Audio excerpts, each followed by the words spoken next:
nongeye kubaramutsa mu izina ry'Umwami wacu Yesu Kristo. Nezejwe no kubana namwe muri uyu mwanya mwiza tugiye gusangira ijambo ry'Imana. Imana yacu ni nziza kandi ijambo ryayo ni ryiza cyane. Tugiye kuganira ijambo rivuga ngo dufite Imana y'ububasha. Mu nyigisho iheruka twavuze ko dufite Imana y'imbaraga, na n'uyu munsi turongera turavuga yuko dufite Imana y'ububasha. Uwiteka Imana yacu ni Imana y'ububasha kandi ni Imana y'ubushobozi, ni Imana y'imbaraga. Turabisoma mu ijambo ry'Imana riri mu Befeso, urwandiko Pawulo yandikiye Abefeso ibice 3 umurongo wa 20. Haravuga ngo nuko ibasha gukora ibiruta cyane ibyo dusaba ndetse n'ibyo twibwira byose nk'uko imbaraga zayo zidukoreramo. 21 haravuga ngo icyubahiro kibi cyayo mu itorero no muri Kristo Yesu kugeza iteka ryose ry'ibihe bidashira. Amen. Imana yacu ni Imana ibasha gukora ibiruta ibyo dusaba. Ijambo kubasha ni ijambo rikomeye. Kubasha biruta gushobora. Kubasha biruta gushobora. Ububasha buruta ubushobozi. Ububasha buruta ubushobozi. Uwiteka rero ni Imana ifite ububasha buruta ubushobozi. Ni Imana ibasha biruta gushobora. Ijambo ry'Imana riratubwiye ngo ni Imana ibasha gukora ibiruta ibyo dusaba n'ibyo twibwira nk'uko imbaraga zayo zidukoreramo. Imana yacu ni Imana ibasha gukora ibiruta ibyo dusaba. Twebwe nk'abantu turasaba, kandi burya dusaba ibintu bigendanye n'ibyo dukeneye, ibintu bigendanye n'ibyo twifuza, ibintu bigendanye n'ibyo tubona dukwiriye. Ariko Imana izi ibidukwiriye biruta twebwe ibyo tuzi, ibyo twifuza, ibyo dusaba n'ibyo twibwira. Ni nako ijambo ry'Imana ryabitubwiye. Iyo Mana rero imenya cyane ibiruta n'ibyo twe twabasha gusaba, ni Imana y'ububasha, ni Imana ishobora byose, ni Imana dushakiraho ibyo dutekereza byose, ariko ikaduha ibirenze ibyo dutekereza. Kuko twebwe tureba nk'abantu, dutekereza nk'abantu, ariko Imana yacu ni Imana iturebera ibirenze ibyo twe tubona, ni Imana itugirira neza ibirenze ibyo twe dusaba. Yesu nashimwe cyane. Muri iyi si, mu buzima tubamo, dukenera ibintu byinshi. Dukenera ibintu byinshi kugira ngo tubeho, dukenera ibintu byinshi kugira ngo twumve tunezerewe, dukenera ibintu byinshi kugira ngo tugere ku rwego twifuza kugeraho cyangwa abandi batwifuzaho. Dukenera ibintu byinshi kugira ngo yewe n'Imana ubwayo tugere ku rwego idushakaho. Ariko ibyo twe tujye dutekereza ko dukenera, Imana itumenyera ibirenze ibyo. Imana idufitiye ibirenze ibyo, kuko ni Imana y'imbaraga, ni Imana y'ububasha. Ariko ikiruta byose ni Imana y'urukundo. Urukundo rwayo rutuma idukorera ibirenze ibyo twayisabye. Yesu nashimwe cyane. Uyu munsi turaganira nanone ku ijambo riri mu byakozwe n'intumwa. Ni inkuru iri mu byakozwe n'intumwa. Byakozwe n'intumwa ibice 3 dusangamo inkuru y'umugabo witwa Petero na Yohana. Aba bagabo ngo bakijije umuntu wari uremaye wabaga ku irembo ryitwaga Ryiza. Yesu nashimwe. Ndagira ngo tubanze twumve uburemere bw'ikibazo cy'umuntu uremaye. Bibiliya iratubwira ngo uyu muntu baramufataga bakamujyana bakamushyira ku irembo ry'urusengero ryitwa Ryiza. Sintinda cyane ku busobanuro bw'irembo, nta nubwo ntinda cyane ku bijyanye n'urusengero, ariko ndagira ngo twibaze, njye nibaze nawe wibaze, kubera iki uyu muntu bamutwaraga ku irembo ry'urusengero?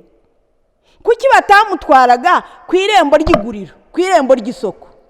Ariko aba bantu bari bafite ihishurirwa, Imana ibaha umugisha. Yesu nashimwe. Uyu muntu Bibiliya iravuga ngo bamutwaraga ku irembo ryitwa Ryiza, iryo rembo ry'urusengero. Reka tuhasome. Nuko Petero na Yohana barazamuka bajya mu rusengero mu gihe cyo gusenga, aricyo 9:00.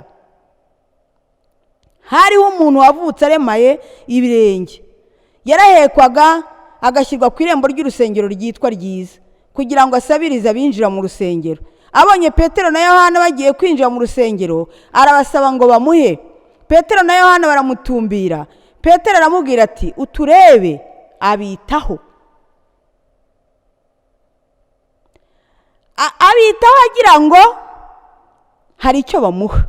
Petero aramubwira ati, ifeza n'izahabu ntabyo dufite, ahubwo icyo mfite ndakiguha mu izina rya Yesu Kristo w'i Nazareti. Haguruka ugende. Maze amufata ukuboko kw'iburyo aramuhagurutsa. Uwo mwanya ibirenge bye n'ubugombambari birakomera. Arabandaduka, arahagarara, aratambuka, yinjirana nabo mu rusengero. Atambuka yitera hejuru ashima Imana. Abantu bose babona agenda ashima Imana.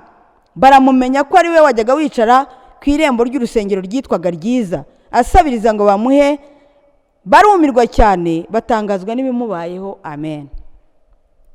Yesu nashimwe. Petero na Yohana bari bafite isaha bamenyerewe kujya gusenga ku isaha ya 9:00. Umugambi nyakuri bari bafite, bari bagiye gusenga. Ariko aho bari bagiye ku rusengero, ku irembo ry'urusengero, Bibiliya yatubwiye ngo hari umuntu wahicazwaga wari ufite ikibazo cy'uko aremaye. Uyu muntu nawe aho yari yicaye, yari ategereje ibyo asanzwe abona, yari ategereje gusaba ifeza n'izahabu. Yari azi yuko yateze intoki akavuga ati, mwampaye bantu b'Imana mugiye gusenga, nanjye mwampaye. Bamuhaga ifeza bakamuha n'izahabu. Ndakeka yuko impamvu yahisemo kujya yicarira ku irembo ryitwaga Ryiza, nuko yumvaga hanyura abantu bajya gusenga bazamugirira impuhwe, bazamugirira imbabazi, bakamuha ifeza, bakamuha izahabu. Uyu muntu waremaye abona ba Petero. Niko ijambo ry'Imana ryatubwiye. Arababona mbere na mbere aho yari yicariye, abona Petero na Yohana. Yababonyemo abantu basanzwe. Yababonyemo abantu basanzwe, ariko aba bantu ntago bari basanzwe. Petero na Yohana ntago bari abagabo basanzwe, bari abagabo bujujwe imbaraga z'Umwuka Wera, bari abagabo bafite ububasha bw'Imana muri bo, mu izina ry'Umwami wacu Yesu Kristo bari bafite kandi bakoreshaga. Yesu nashimwe. Uyu munsi izina ry'Umwami wacu Yesu Kristo tubasha kurisabiramo kandi tukarihererwamo. Mwene data, nshuti, muvandimwe ukurikiye inyigisho, reka nkubwire izina riruta ayandi mazina, ni izina rya Yesu. Ni izina dusabiramo, ni izina twizereramo, kandi ni izina duherwamo. Rero uyu muntu waremaye abona Petero, abona Yohana, arabasaba nk'uko yasabaga n'abandi. Petero na Yohana ngo barabanza baramutumbira, baramwitegereza. Oh haleluya. Imana yacu ni Imana ishaka ko tugenda neza, tukitegereza, tukamenya, tudahubutse. Baramutumbira, baramureba. N'imbere y'umunyakibazo, n'imbere y'umuntu ufite icyo akeneye, bisaba ko umuntu amureba, akitegereza, akamenya, agahishurirwa. Uku gutumbira kwa Petero na Yohana ntago kwari ugukanura amaso gusa ngo bamurebe. oya, buriya kumureba hari harimo no gutekereza ku Mana, hari harimo no gutekereza izina rya Yesu, hari harimo no gutekereza ububasha baherewe mu mbaraga z'umwuka wera ku munsi wa Pentekote. Hari harimo, Yesu nashimwe, hari harimo no gutekereza ko mu mifuka yabo hatarimo icyo uyu muntu ashaka. Umuntu yashakaga ifeza, yashakaga izahabu, ariko mu mufuka wa Petero na Yohana nta feza nta zahabu. Yesu nashimwe. Muntu w'Imana mu mufuka we yagendaga nta feza nta zahabu. Petero na Yohana mu mifuka yabo nta feza nta zahabu. Ubundi amafaranga ni ikintu kirimo gucumuza abantu cyane muri iyi minsi, ni ikintu kirimo gutuma abantu banamuka, ni ikintu kirimo gutuma abantu batekereza ko ubwo batagifite badafite Imana. Ariko ubwo umuntu aba yatangiye guca hirya y'ubushake bw'Imana. Amafaranga ni ibikoresho Imana itanga. Amafaranga kandi umuntu yayabona mu buryo butandukanye, ariko amafaranga ni ibikoresho. Ntago amafaranga ari bwo bushake bw'Imana, ariko yafasha umuntu no kugera ku bushake bw'Imana. Yesu nashimwe. Petero na Yohana nta mafaranga bari bafite, ariko bateraga intambwe zikomeye binjira mu rusengero, banyura ku muntu uremaye wicaye ku irembo ryitwaga Ryiza, arabasaba, nabo baramutumbira, batangira gutekereza ku Mana. Ese ko nta mafaranga dufite? Ese ko nta feza nta n'izahabu twagendanye? Ubu butunzi uyu muntu ashaka ntabwo dufite, none Mana uyu tumugire gute? Baramurebye, baramwitegereza, bamurebye amaguru bareba uburema, barebye intoki zihora zisabiriza, barebye ahantu yicara adahaguruka, barebye ahantu atabashije kwigeza yaje ahetswe, ariko Petero aramutumbira. Mwene data nshuti, nureba umuntu ubabaye, gisaba Imana ikwereka igikwiriye, ikwereka ikintu wakora. Yesu nashimwe. Hatari amafaranga, ariko dufite Imana. Hari icyo Imana yakora, hari ikintu Imana yagukoresha imbere y'umuntu ufite ikibazo, kuko Imana yacu ni Imana y'ububasha, ni Imana y'ubushobozi. Haleluya. Ngariko bamaze kumutumbira, Bibiliya yatubwiye ngo bamaze kumutumbira nawe abitaho. Igihe cy'Imana iyo cyageze, umuntu amenya aba kwitaho, umuntu ntarangara. Iyo igihe cy'Imana kigeze, utumbira aho ukwiye gutumbira, ureba ibyo ukwiye kureba. Iyo igihe cy'Imana kigeze, umuntu ahitamo neza. Oh haleluya.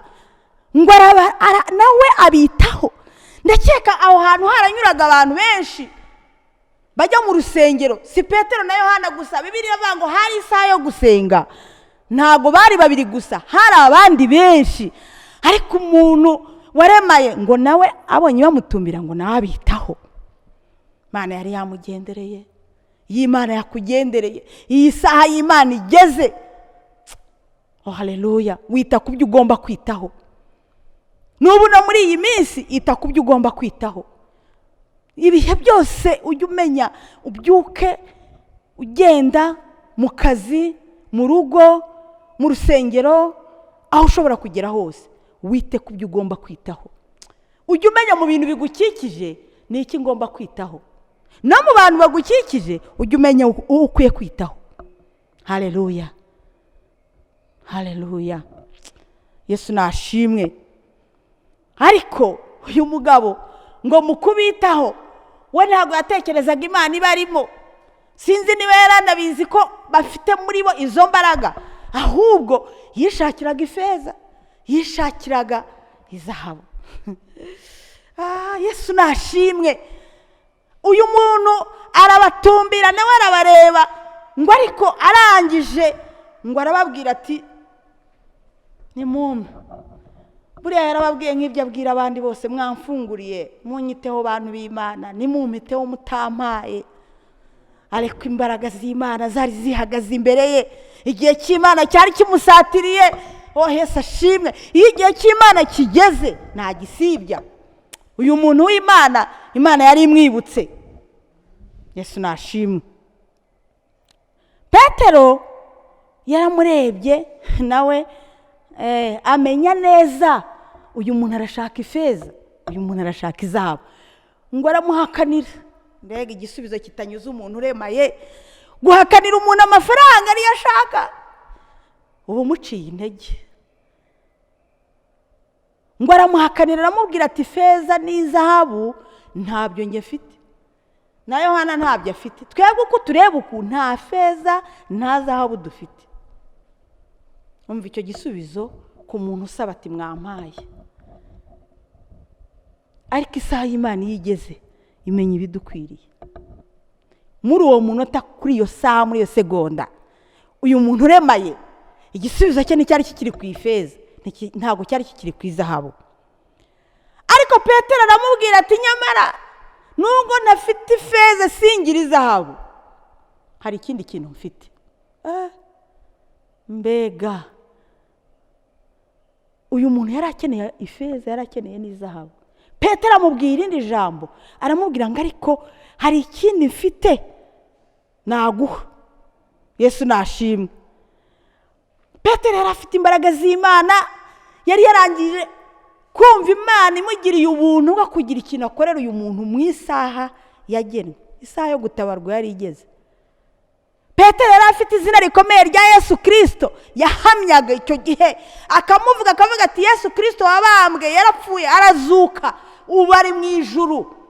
Izina rye ribasha gukora imirimo n'ibitangaza. Yesu nashimwe. Petero yari afite imbaraga z'Imana muri we, ibasha gukiza. Imana y'ububasha, Imana y'ubushobozi, Imana y'urukundo, Imana y'imbabazi, Imana itagira ikiyoberwa. Nyuma y'igihe kinini uwo muntu yicara aho hantu, isaha yari igeze. Mwene data, nshuti muvandimwe, tegereza isaha y'Imana nawe. Ibyo bintu ubona bigaragara nk'aho erega reka mbabwire, dufite uburema buturemaje mu buryo butandukanye.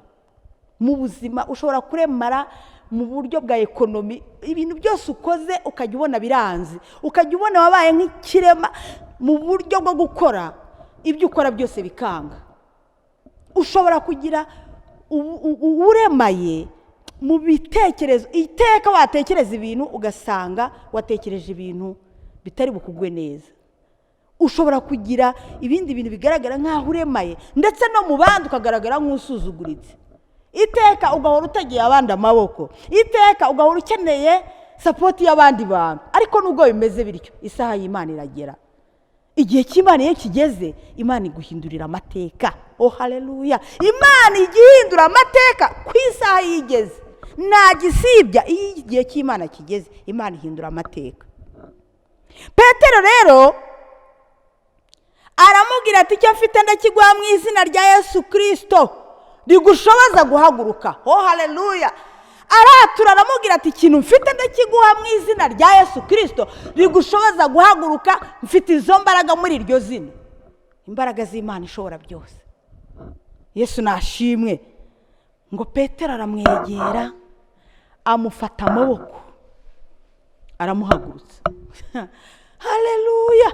Petero aramwegera, amufata amaboko, aramuhagurutsa. Mwene data, nshuti muvandimwe, ndakwifuriza uyu munsi ubona umuntu ugufata amaboko. Umuntu agufata amaboko we, umuntu ajya afata undi amaboko akamuhagurutsa. Ndakwifuriza ko ubona umuntu ugufata amaboko akagukura aho hantu ubona byari byakomeye, akagukura aho hantu ubona bisa naho byari birambiranye, ahantu wicaye igihe ukavuga uti icyo kora ndabimenyereye narabyakiriye. Oya, uyu munsi Imana ikuzanira umuntu ugufata amaboko aguhagurutsa aho hantu. Yesu ashimwe. Petero arangije ngo kumufata amaboko aramuhagurutsa, amutiza akabaraga. Umuntu ajya gutiza akabaraga, ukabona uhagurutse mu buzima bubi. Umuntu ajya gutiza akabaraga, Imana ikabikoreramo. Umuntu ajya gutiza akabaraga mu gihe cy'Imana ikigenwe, ariko Imana igakora imirimo n'ibitangaza bikagaragara. Ariko uwo muntu utiza abandi imbaraga, Imana yo mu ijuru imuha umugisha. Yesu nashimwe. Muri kino gihe umuntu urimo gutiza abandi imbaraga, Imana yo mu ijuru izamwibuke, Imana imuha umugisha mwinshi. Hari abantu baba bakeneye imbaraga, akeneye umuntu uvuga ngo komera, humura, witinya, Imana irahari. Bwira abantu ijambo ry'Imana ribakomeza umutima. Mwegere, gira icyo ukora, icyo ushoboye. Yesu nashimwe. Amaze kumuhagurutsa, icya mbere ibirenge birakira. Haleluya. Bya bindi abantu babonaga bigaragara nk'ibidashoboka, ibirenge birakira. Nta ndwara idakira, iyo igihe cy'Imana kigeze, nta burema budakira. Yewe nta joro ridacya, we nta joro ridacya. Twabonye Imana ikiza indwara zikomeye zananiye n'abaganga. Twabonye Imana ikora imirimo n'ibitangaza, igahindura amazina y'abantu, ikabahindurira n'ibihe. Imana y'ububasha. Oh haleluya. Icya kabiri, ngo abasha kugenda. Utaragendaga atangira kugenda. Utaragendaga atangira kugenda. Mbega igitangaza cy'Imana. Imana iramuhagurukije ngo ibirenge bitangira gukomera, noneho atangiye no kugenda. Yesu nashimwe. Icya gatatu, yinjira mu rusengero. Haleluya. Igihe cyose uyu muntu yari yaricariye ku irembo ryitwaga Ryiza, abantu bamunyuragaho bajya mu rusengero, ntiyinjiremo. Uzi ko uturana n'ikintu cyiza hafi yawe ariko utabasha kukigeraho? Uzi ko uturana n'ubwiza utabasha kwinjiramo? Uzi ko ushobora kuba uzi kuvuga ibintu byiza ntubone uburyo? Uzi ko ushobora kuba ufite ubwenge ntubukoreshe icyo ugomba kubukoresha? Uzi ko amahirwe ashobora kuba agukikije ariko ntuyinjiremo? Ariko iyi saha igeze, Imana igufungurira inzira. Haleluya. Imana ica inzira aho zitare. Imana ikora ibidashobokera abantu. Ngo yinjira mu rusengero, ubundi yicaraga ku irembo atanahigejeje, ngo babaga bamutereye bakahamutereka, bakongera bakajya kumwanura. Ariko none isaha igeze, yinjira mu rusengero. Icya kane, ngo yitera hejuru. Haleluya. Ngo ashima Imana. Ariko umuntu uremaye, Imana iyo yakwibutse, Imana y'ububasha igihindura amateka, ahari amarira hakaba ibyishimo. Ijambo ry'Imana rivuga neza ngo ahari kurira kwararira ijoro, ariko mu gitondo impundu zikavuga. Dufite Imana y'ububasha ihindura amateka. Ngo noneho yinjira muri rwa rusengero, ngo agenda yitera no hejuru ashima Imana, avuga ati Mana urakoze, ibirenge byanjye nanjye biragenda. Mana urakoze, dore ndabasha gutambuka. Mana urakoze, ninjiye no mu rusengero. Mana urakoze, ubu ngubu noneho nanjye ngiye mu mbaga y'abantu. Ayiwe haleluya. Uyu munsi Imana itugirire neza, iduhagurutse, ituvura uburema bwose, idukiza ibintu byose twabonaga ko bitugoye. Icya gatanu, ngo abantu babona ibitangaza. Uzi ko Imana yakwibutse, abantu babibona, abantu barabimenya. Iyo Imana yibutse umuntu, ni ukuri abantu barabimenya. Kandi burya kwibukwa n'Imana si amashimwe yawe gusa, si n'umumaro wawe gusa, ahubwo abandi bantu barabibona bagashima Imana, izina ry'Imana yacu rigahabwa icyubahiro. Haleluya. Imana yacu yagendereye umuntu abantu barabibona, abantu bakabivuga, abantu bakabihamya, abantu bakavuga ati runaka Imana nawe yamwibutse. Ngo uyu mugabo rero amaze gukira ubu burema, yinjiye mu rusengero, arashima, yishimira Imana, yishimana na Petero na Yohana, yishimana n'abandi bantu bose bari baje gusenga. Abantu bamurebesha amaso, baratangara, baha Imana icyubahiro. Muri iki gihe hagira ikintu Imana igukorera, abantu baha Imana icyubahiro. Muri iyi minsi turasenga ngo Imana igira abantu irengera, izina ry'Imana yacu rihabwa icyubahiro. Haleluya. Imana yacu rero ni Imana ibasha gukora ibiruta. None se umugabo wari uremaye ajya ku rusengero, ajya ku irembo ryitwaga Ryiza, yagiye azi ko ari bukire ibirenge? Oya, yagiye ashaka ifeza n'izahabu. Petero na Yohana se bagiye bafite gahunda yo kujya gukiza umuntu? Oya, bari bagiye gusenga. Mu bushake bwabo bose Imana yakoze ibirenze kure ibyo basaba, ibyo bari basabye n'ibyo bibwiraga mu mitima yabo. Ariko ijambo riratubwira ngo nk'uko imbaraga zayo ziri zidukoreramo. Ni ijambo ryiza ariko ni ijambo rikomeye. Imana ishaka gukorana n'abantu mu mbaraga zabo, mu mbaraga zayo ikoresha abantu, niyo mpamvu navuze ngo hakeneye umuntu ufata undi akamuhagurutsa nk'uko Petero yemereye Imana imbaraga zayo zigakorera muri we agafasha uwaremaye. Haleluya. Nk'uko imbaraga zayo ziri zidukoreramo. Uyu munsi wakumvira ijambo rikagufasha. Uyu munsi wahura n'umuntu akagufasha. Uyu munsi Imana yo mu ijuru yanyuza mu muturanyi, yanyuza mu muvandimwe, yanyuza mu nshuti, nawe yakunyuzamo kugira ngo ugirire abandi neza. Nk'uko imbaraga zayo ziri zidukoreramo. Reka nsoreze ku murongo wa 21. Umurongo wa 21. Abefeso 3 umurongo wa 21 aravuga ngo icyubahiro kibi cyayo mu itorero mbere na mbere no muri Kristo Yesu kugeza iteka ryose ry'ibihe bidashira. Amen. Icyubahiro cy'Imana nigikomeze kuba mu itorero. Ibyo dukora byose n'ibyo dukorerwa byose icyubahiro kigarukira Imana. Icyubahiro cy'Imana nigikomeze kuba mu bayubaha. Abatayizi Imana ibaye kuyimenya. Haleluya. Icyubahiro cy'Imana kigarukire mu bitangaza Imana idukorera, mu byiza Imana idukorera, mu byo tuyisaba, mu birenze ibyo dusaba. Icyubahiro cy'Imana kigarukire ngo kibe mu itorero, kibe no muri Kristo Yesu. Haleluya. Kugeza iteka ryose ry'ibihe bidashira. Imana yacu ihabwa icyubahiro kugeza iteka ryose ry'ibihe bidashira. Wowe ukurikiye inyigisho uyu munsi, ndakwibutsa ko dufite Imana ifite ububasha. Ndaguhamiriza ko dufite Imana y'ububasha. Kandi Imana imbaraga zayo zikorera mu bantu. Ntabwo Imana imbaraga zayo zikorera mu muyaga cyangwa mu kirere. Imana imbaraga zayo n'ubundi izicisha mu bantu. Haleluya. Imana yo mu ijuru ikugira umwe mu bo imbaraga zayo zanyuramo zigakora imirimo n'ibitangaza.